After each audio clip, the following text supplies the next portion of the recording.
Late one Saturday afternoon, when Law worked alone at the fabric store, an old black man wearing a trench coat, dark shades, and a gray hat pulled down over his eyes walked in. He moved about with slow, heavy movements, dragging his feet, as if he hadn't gotten a good night's sleep in a long, long time. Law let him nose around a bit before she walked over and asked if he was looking for anything special. There was a sale on cotton blends, and she mentioned that too. At first he waved her away, but then he changed his mind and called her back. "You wouldn't have an aspirin, would you?" Before she could answer that she didn't, he told her to forget it, breaking down in a fit of terrible coughing. Once recovered, he said he was looking for some red polka dot material. Law's eyes brightened. "Of course," she said with authority, energized by his choice of fabric. "Right this way." She used her best manners while working, her only manners. Mean, angry people don't keep their jobs for very long, her mother told her more than once. Law had pretended not to hear her mother, but secretly she did. She showed the old man to the section of the store where bolts of polka dot fabric were kept. They ranged from pale yellows to shades of pink to reds, then greens and blues, ending up with black. She stood tall in one of her own creations, a black and white polka dot chemise with sheer black sleeves. She had used her employee discount in buying the fabric. When the old man turned toward her, she was caught off guard by his striking resemblance to Johnny Mathis. His dimpled chin and wide-set mouth reminded her of her favorite singer. She had read that he was short, only 5'7", and she towered over this man.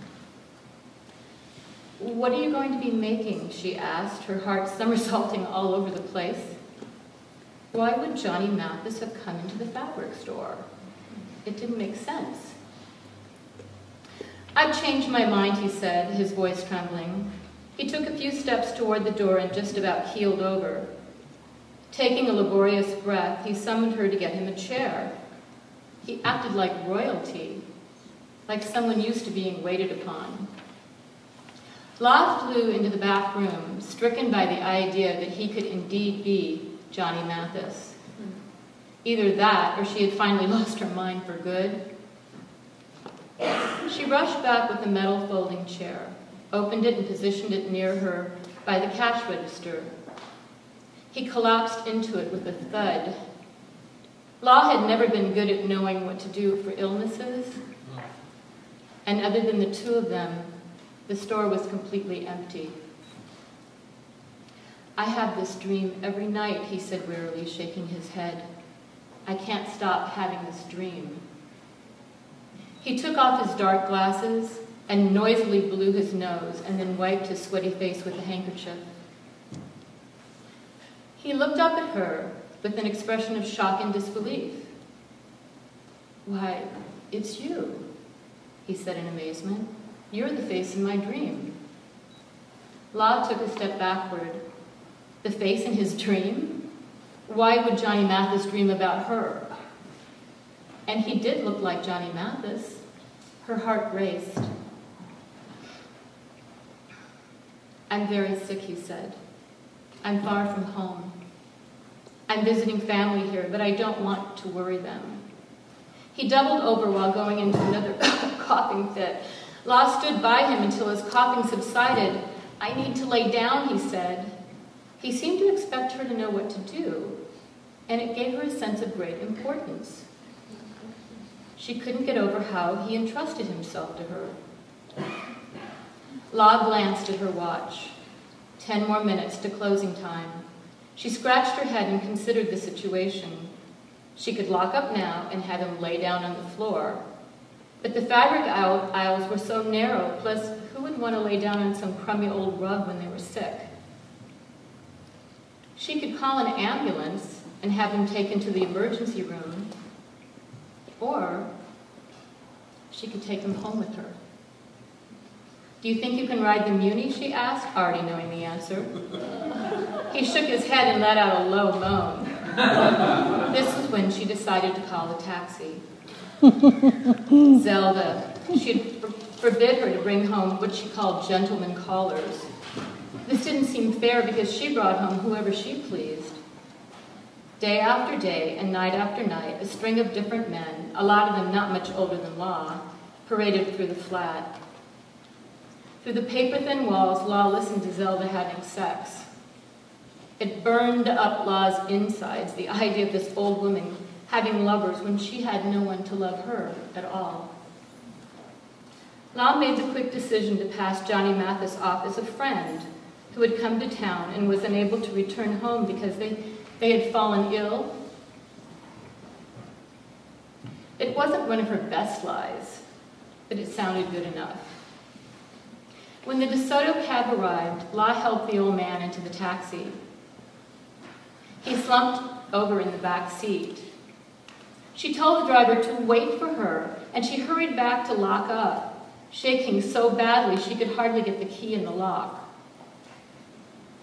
Jumping into the back seat of the cab, she slammed the door.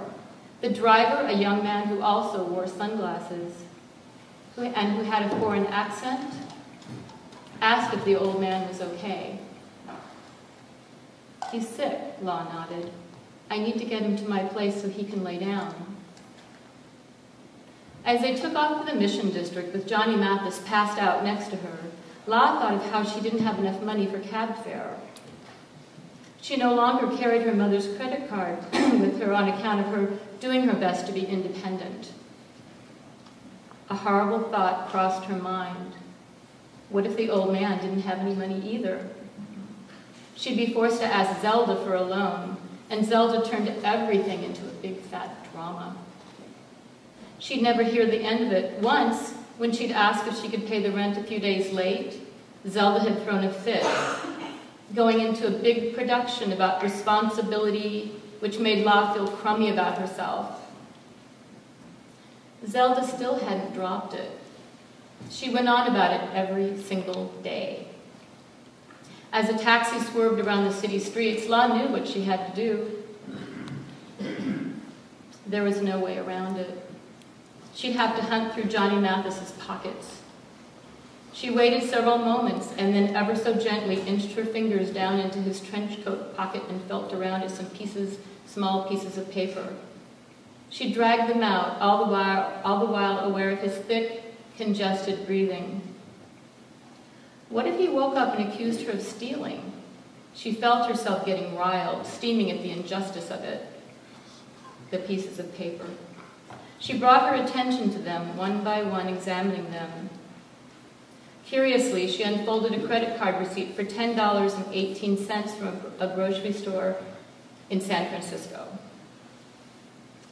The next one from the same store with the amount of $10. She squinted, looking at the last one, a credit card receipt from a restaurant. When she noted its location in Los Angeles, a thrill of excitement pulsed through her. Maybe it was really him. But still, no money. Law shuddered at the thought of what to do next.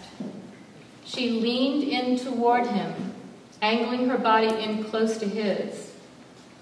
Reaching over, she struggled to unbutton his trench coat, making small, simple movements. That done, her hand slipped down into his trousers pocket and felt around at some bills. She carefully pulled them out to discover 320s. She sighed with relief, keeping one to pay for the taxi and slipping the others back where they belonged. La felt as if she was in a dream. She turned her head, and she looked out the window at the passing shops on Mission Street. People like bright dots moving down the street. To them, it was just an ordinary day.